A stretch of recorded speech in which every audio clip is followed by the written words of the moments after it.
Mummy कचू मत पूछो, मेरी जिंदगी तो जिन्ना गुलाम बना के रख दी है।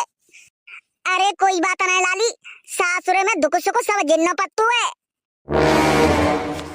अरे मम्मी का फायदा इतनी डिग्री को पढ़ लिख के, मैंने सोची कि कम से कम मेरी सरकारी नौकरी कहूं ना कहूं तो लगी जाएगी, पर मेरी सास की यहाँ तो ससुराल वाले गोबर डरवा रहे हैं मुंह पे।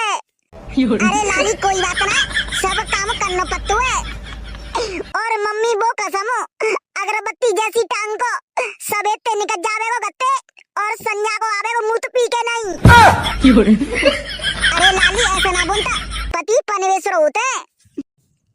मम्मी मैं तो जिनते परेशान है गई हूँ, मेरा तो मनुष्य कत्तो है कि जिनकी चाय में जहर घोल के दे दूं, सारा किस्सा खत्म कर दूं।